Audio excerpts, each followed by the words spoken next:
ಹೆಣ್ಮಕ್ಳಿಗೆ ಶುಕ್ರವಾರ ಅಂದ್ರೇ ಒಂಥರ ಪಾಸಿಟಿವ್ ಫೀಲಿಂಗು. ಬೆಳಗ್ಗೆ ಬೇಗ ಎದ್ದು ಪೂಜೆ ಮಾಡಿ ಬ್ರೇಕ್ಫಾಸ್ಟ್ ಮಾಡಿ ಅವರು ಕೂಡ ಮುದ್ದಾಗಿ ರೆಡಿ ಆದರೆ ಎಷ್ಟು ಚೆನ್ನಾಗಿ ಕಾಣಿಸ್ತಿರ್ತಾರೆ ಅಲ್ವಾ. ಆ ಫೀಲಿಂಗೇ ಒಂಥರ ಸೂಪರ್ ಆಗಿರುತ್ತೆ. ಸೊ ನಾನು ಕೂಡ ನನ್ನ ದಿನನ ಈ ಥರ ಸ್ಟಾರ್ಟ್ ಮಾಡ್ತಾ ಇದ್ದೀನಿ. ಆಲ್ರೆಡಿ ಬ್ರೇಕ್ಫಾಸ್ಟ್ಗೆ ಪಡ್ಡು ಮಾಡಿದ್ದೆ. ನನ್ನ ಹಸ್ಬೆಂಡ್ ಕೂಡ ಆಫೀಸ್ಗೆ ಹೋಗಾಯಿತು. ಇವತ್ತು ಈ ಸೋರೆಕಾಯಿ ಇರುತ್ತಲ್ವ, ಸೊ ಅದರದ್ದು ಜ್ಯೂಸ್ ಮಾಡ್ಕೊಂಡು ಕುಡಿತಾ ಇದ್ದೀನಿ. ಖಾಲಿ ಹೊಟ್ಟೆಲಿ ಇದನ್ನು ಕುಡಿಯೋದ್ರಿಂದ ಬಾಡಿನ ಹೈಡ್ರೇಟ್ ಆಗಿ ಇಟ್ಕೊಳ್ಳೋದಕ್ಕೆ, ಕಾನ್ಸ್ಟಿಪೇಷನ್ ಕಡಿಮೆ ಮಾಡ್ಕೊಳ್ಳೋದಕ್ಕೆ, ಹಾಗೆ IBP ಇರೋರಿಗೆ BP ಕಡಿಮೆ ಮಾಡ್ಕೊಳ್ಳೋದಕ್ಕೆ ಕೂಡ ತುಂಬ ಹೆಲ್ಪ್ ಮಾಡುತ್ತೆ. ಫೈಬರ್ ಇರೋದ್ರಿಂದ ವೆಯ್ಟ್ ಲಾಸ್ ಮಾಡೋರಿಗೂ ಕೂಡ ತುಂಬಾ ಹೆಲ್ಪ್ ಮಾಡುತ್ತೆ. ಜಾಸ್ತಿ ಹೊತ್ತು ಹೊಟ್ಟೆನ ಫಿಲ್ಲಿಂಗ್ ಆಗಿ ಇಟ್ಕೊಳ್ಳುತ್ತೆ. ಇವತ್ತು ಬ್ರೇಕ್ಫಾಸ್ಟ್ಗೆ ಮಸಾಲ ರಾಗಿ ರೊಟ್ಟಿ ಮಾಡ್ಕೊಳ್ತಾ ಇದ್ದೀನಿ.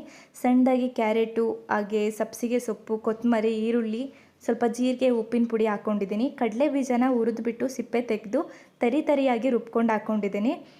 ಒಂದೊಳ್ಳೆ ಕ್ರಂಚಿ ಫೀಲಿಂಗ್ ಕೊಡುತ್ತೆ ರಾಗಿ ರೊಟ್ಟಿ ಒಳಗೆ. ಸೊ ಅದನ್ನೆಲ್ಲ ಮಿಕ್ಸ್ ಮಾಡಿಕೊಂಡು ಎಷ್ಟು ಬೇಕೋ ಅಷ್ಟು ನೀರನ್ನ ಬಿಸಿ ಮಾಡಿಕೊಂಡು ಹಾಕ್ಕೊಂಡಿದ್ದೀನಿ.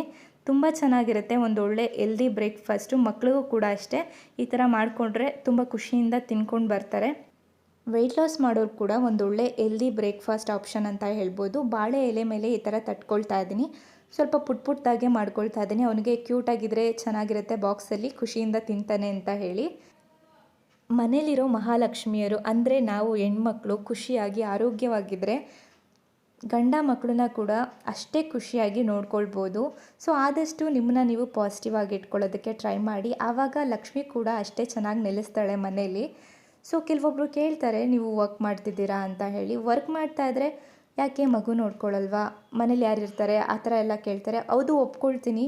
ಬೆಂಗಳೂರಂಥ ಮಹಾನಗರದಲ್ಲಿ ಮನೆಯವರೆಲ್ಲ ದುಡಿದ್ರೂ ಸಾಕಾಗಲ್ಲ ಅಂತ ಅಂದ್ರೂ ಅದೆಲ್ಲ ಅವರವರ ಪರ್ಸ್ನಲ್ ಚಾಯ್ಸ್ ಆಯಿತಾ. ಸೊ ಕೆಲವೊಬ್ಬರಿಗೆ ಆಚೆ ಹೋಗಿ ಕೆಲಸ ಮಾಡೋದು ಅನಿವಾರ್ಯ ಆಗಿರುತ್ತೆ. ಇನ್ನು ಕೆಲವೊಬ್ಬರಿಗೆ ಇಲ್ಲ, ನಾನು ನನ್ನ ಮಗು ಜೊತೆನೇ ಇರಬೇಕು, ಡೇ ಒನ್ನಿಂದನೂ ಅವ್ರ ಬೆಳವಣಿಗೆನ ಎಂಜಾಯ್ ಮಾಡಬೇಕು ಅಂತ ಅಂದ್ಕೊಳ್ತಾರೆ. ಸೊ ಅದೆಲ್ಲ ಅವರವರ ಪ್ರಯಾರಿಟಿ.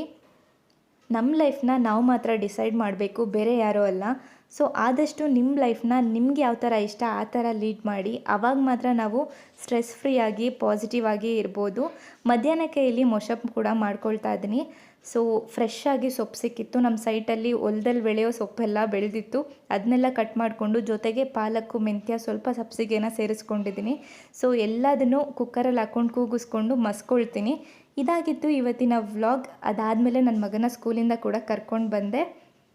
ಇಷ್ಟು ಮಾಡೋ ಅಷ್ಟರಲ್ಲಿ ಯಾವಾಗ ಮಲ್ಕೊತೀನಿ ಅನ್ನೋಂಗಾಗಿರುತ್ತೆ. ಇಷ್ಟ ಆಗಿದ್ರೆ ಒಂದು ಲೈಕ್ ಮಾಡಿ.